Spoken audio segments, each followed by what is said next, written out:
വിശുദ്ധ പൗലോസ് ശ്ലീഹ കൊരിന്തോസുകാർക്ക് എഴുതിയ രണ്ടാം ലേഖനത്തിൽ നിന്നുള്ള വായന. 10-ാം അധ്യായം 3 മുതൽ 8 വരെയുള്ള തിരുവചനങ്ങൾ. ഞങ്ങൾ ജീവിക്കുന്നത് ജഡത്തിലാണെങ്കിലും ജഡിക പോരാട്ടമല്ല ഞങ്ങൾ നടത്തുന്നത്.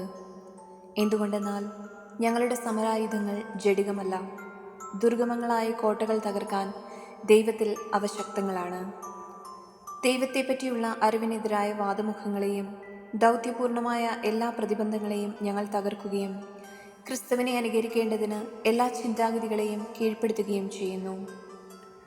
നിങ്ങൾ പൂർണ്ണമായി അനുസരിക്കുന്നവരായതിനു ശേഷം അനുസരിക്കാത്തവരെ ശിക്ഷിക്കാൻ ഞങ്ങൾ സന്നദ്ധരായിരിക്കുകയാണ്. നിങ്ങൾ കൺമുൻപിലുള്ളത് കാണുക. ആരെങ്കിലും താൻ ക്രിസ്തുവിനുള്ളവനാണെന്ന് ദൃഢമായി വിശ്വസിക്കുന്നെങ്കിൽ ഞങ്ങളും അവനെപ്പോലെ ക്രിസ്തുവിനുള്ളവരാണെന്ന് മനസ്സിലാക്കിക്കൊള്ളട്ടെ. ഞങ്ങളുടെ അധികാരത്തെപ്പറ്റി ഞാൻ കുറച്ചധികം പ്രശംസിച്ചാലും അതിൽ എനിക്ക് ലജ്ജിക്കാനില്ല. നിങ്ങളെ പടുത്തുയർത്താനാണ്, നശിപ്പിക്കാനല്ല കർത്താവ് ഞങ്ങൾക്ക് അധികാരം നൽകിയിരിക്കുന്നത്. നമ്മുടെ കർത്താവായ മിശിഹായ്ക്ക് സ്തുതി. വിശുദ്ധ മത്തായി എഴുതിയ സുവിശേഷത്തിൽ നിന്നുള്ള വായന. 25-ാം അധ്യായം 14 മുതൽ 23 വരെയുള്ള തിരുവചനങ്ങൾ. ഒരുവൻ യാത്ര പുറപ്പെടുന്നതിനു മുൻപ് ഭൃത്യന്മാരെ വിളിച്ച് തൻ്റെ സമ്പത്ത് അവരെ ഭരമേൽപ്പിച്ചതുപോലെയാണ് സ്വർഗരാജ്യം. അവൻ ഓരോരുത്തരുടെയും കഴിവനുസരിച്ച് ഒരുവന് 5 താലന്തും മറ്റൊരുവന് 2-ഉം വേറൊരുവന് 1-ഉം കൊടുത്ത ശേഷം യാത്ര പുറപ്പെട്ടു.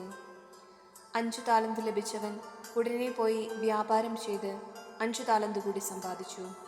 2 താലന്ത് കിട്ടിയവനും 2 കൂടി നേടി. എന്നാൽ 1 താലന്ത് ലഭിച്ചവൻ പോയി നിലം കുഴിച്ച് യജമാനന്റെ പണം മറച്ചുവെച്ചു. ഏറെ കാലത്തിനു ശേഷം ആ ഭൃത്യന്മാരുടെ യജമാനൻ വന്ന് അവരുമായി കണക്ക് തീർത്തു.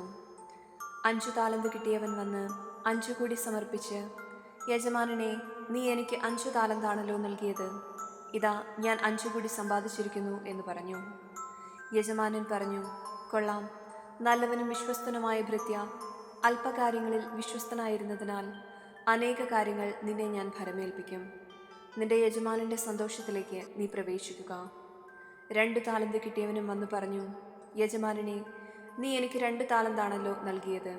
ഇതാ ഞാൻ 2 കൂടി സമ്പാദിച്ചിരിക്കുന്നു. യജമാനൻ പറഞ്ഞു, കൊള്ളാം, നല്ലവനും വിശ്വസ്തനുമായ ഭൃത്യ. അല്പകാര്യങ്ങളിൽ വിശ്വസ്തനായിരുന്നതിനാൽ അനേക കാര്യങ്ങൾ നിന്നെ ഞാൻ ഭരമേൽപ്പിക്കും. നിന്റെ യജമാനന്റെ സന്തോഷത്തിലേക്ക് നീ പ്രവേശിക്കുക. നമ്മുടെ കർത്താവായ മിശിഹായ്ക്ക് സ്തുതി.